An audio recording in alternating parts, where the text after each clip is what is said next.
De retour sur le plateau du Salon CE avec notre dernière rencontre qui est un colloque organisé par la CFDT et ceci autour tout simplement des accords sur la qualité de vie au travail. Pour cela, nous avons le plaisir de recevoir en particulier un certain nombre d'invités et bien sûr tout ça dirigé par Jacques Lambert. Jacques, c'est à vous. Oui, mais bonjour aux auditeurs de Lyon Première. Alors je reçois sur notre plateau Sonia Paco de la CFDT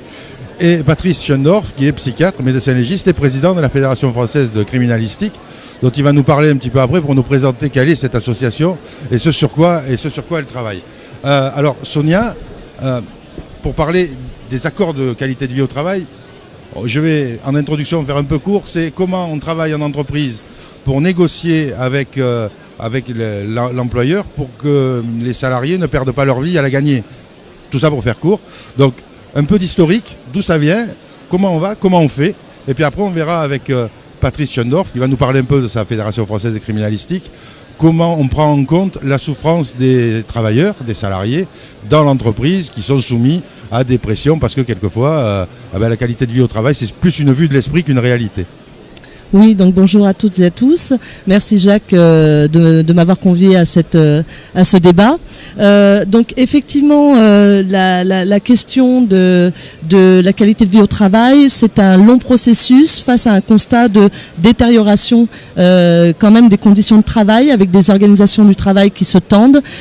qui éclatent les collectifs, où on a pu constater une dégradation des relations sociales. Et effectivement, face à ça, il y a eu un certain nombre d'accords avant l'accord du 19 juin 2013 sur la qualité de vie au travail, qui l'ont précédé, sur l'égalité professionnelle hommes-femmes, sur le stress au travail et la prévention du harcèlement et de la violence au travail. Donc le point phare de cet accord dont la CFDT a été signataire, notamment avec d'autres organisations syndicales, c'est la possibilité donnée aux salariés de s'exprimer sur leur travail, sur la qualité des biens et services qu'ils produisent, sur les conditions d'exercice du travail et sur l'efficacité du travail et du sens donné au travail, puisqu'on a pu aussi constater que la question du sens et de ce qui fait travail était extrêmement questionnée ces dernières années et pouvait générer un certain nombre de souffrances chez les salariés. Et ce qui est extrêmement important à pointer dans cet accord, c'est qu'est affirmé très nettement le fait que la qualité de vie au travail permet d'accroître la performance collective de l'entreprise et sa compétitivité par l'engagement des acteurs. Donc le fait de croiser et de conditionner l'amélioration des conditions du travail avec la question de la performance en entreprise, c'est une vraie avancée pour nous, puisqu'effectivement c'est des aspects qu'on a pu défendre depuis plusieurs années, et ça veut dire aussi que les dirigeants ont une vraie prise de conscience sur cet aspect-là, c'est-à-dire qu'ils ont intérêt, au-delà de leurs obligations de sécurité et de protection des salariés, d'améliorer les conditions de travail, d'avoir des salariés qui se sentent bien au travail pour pouvoir effectivement, dans l'intérêt aussi de l'entreprise. Alors dans les faits, est-ce que c'est pas simplement une façade, un peu de communication de l'employeur pour dire regardez, on traite des accords pour la qualité de vie au travail, mais que réellement au quotidien, les salariés ils sont toujours autant stressés, pressés, mais dans une belle enveloppe d'entreprise où les salariés sont supposés être heureux? Alors, c'est clair qu'au-delà de la déclaration de principe qui est inscrite dans l'accord, il va falloir que ça se décline dans l'entreprise via notamment le dialogue social. C'est-à-dire que l'accord ANI sur la démarche de qualité de vie au travail, il donne un certain nombre de leviers et aux employeurs et aux organisations syndicales pour pouvoir traduire ces questions-là dans des accords qui ont vocation à s'appliquer, à s'évaluer et à être suivis. Donc effectivement, l'idée n'étant pas juste de faire une belle déclaration de principe, mais ça veut dire peut-être au préalable, et là, selon les situations des entreprises, on ne part pas au même niveau. Il y a des entreprises qui avaient déjà précédemment fait un travail sur, par exemple, l'égalité entre les femmes et les hommes dans la vie professionnelle, et ça s'était traduit dans des accords. Pareil sur la question des risques psychosociaux, tout le monde ne partant pas du même point de départ. Donc en fonction effectivement du contexte de l'entreprise, il y a une évaluation aussi de l'état des salariés dans l'entreprise nécessaire pour que effectivement des leviers très précis que prévoit notamment l'accord cadre ANI, comme par exemple des droits d'expression des salariés dans l'entreprise, puissent se traduire dans ces accords, mais sans oublier aussi le fait de pouvoir cibler des indicateurs d'évaluation de l'application de l'accord. Parce que par exemple, si on n'a pas une expertise sur le taux d'absentéisme dans l'entreprise, son évolution, l'évolution aussi du nombre de licenciements pour inaptitude, de PV, de procès-verbaux de l'inspection du travail, d'un certain nombre d'indicateurs comme ça, on ne pourra pas aller jusqu'au bout de la démarche. Alors, est-ce qu'il est facile pour les représentants des salariés, quand on parle de qualité de vie au travail, de détenir de par son employeur ce type de statistiques sur les pathologies récurrentes, le taux d'absentéisme, effectivement, on en a parlé, l'état de l'ambiance de l'entreprise et tout un tas d'éléments comme ça qui peuvent aider à dire, tiens, dans ce service précisément, voilà ce qui se passe, ou dans tel autre service, voilà ce qu'on peut améliorer. Est-ce que dans ce dialogue social, il est facile d'obtenir ce type d'information de l'employeur ? Alors d'un point de vue légal, les IRP, donc les instances représentatives du personnel, que ce soit les délégués du personnel, les élus du comité d'entreprise ou les membres des CHSCT, ils ont tout un panel de leviers, on va dire, du cadre légal qui leur est donné pour effectivement avoir accès à un certain nombre d'éléments concernant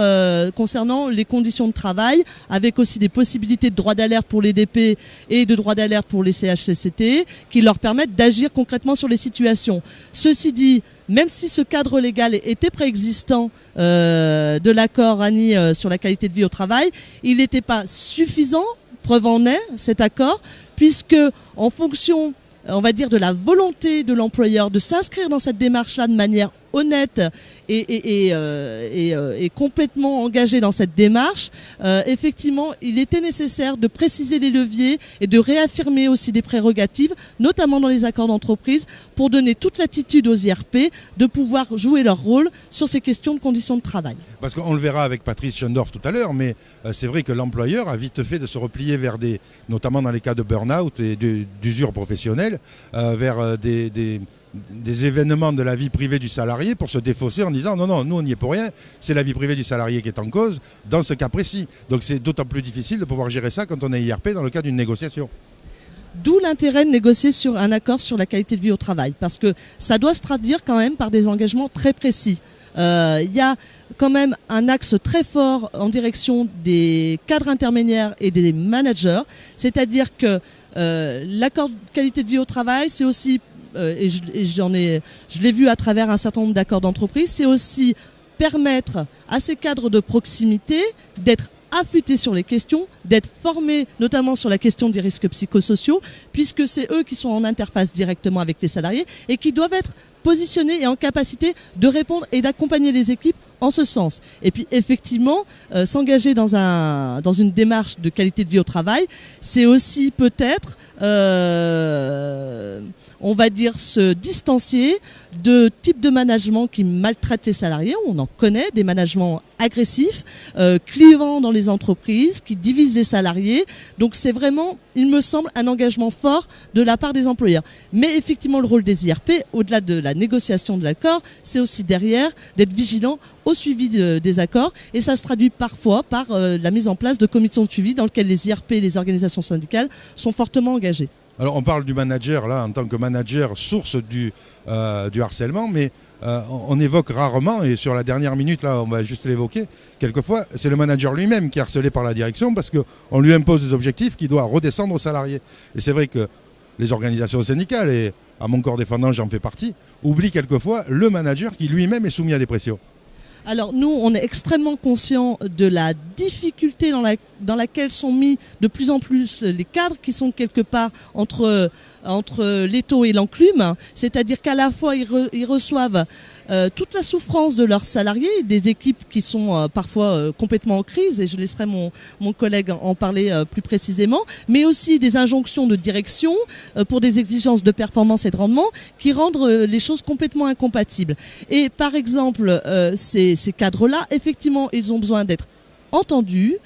accompagnés, et dans certains accords, on voit effectivement la création de groupes d'expression spécifiques aux cadres pour qu'ils puissent, entre pairs, pouvoir témoigner d'un certain nombre de difficultés dans leur place et rôle de manager, et effectivement qu'ils puissent avoir des propositions particulières concernant cette catégorie socio-professionnelle. Oui, eh bien, c'est une très bonne. On va faire une transition après avec Patrice. Là, on va rendre un petit peu l'antenne à Lyon Première pour faire un point sur la circulation, un petit peu de publicité. Et on se rejoint ici au Salon des CE de Lyon dans quelques instants.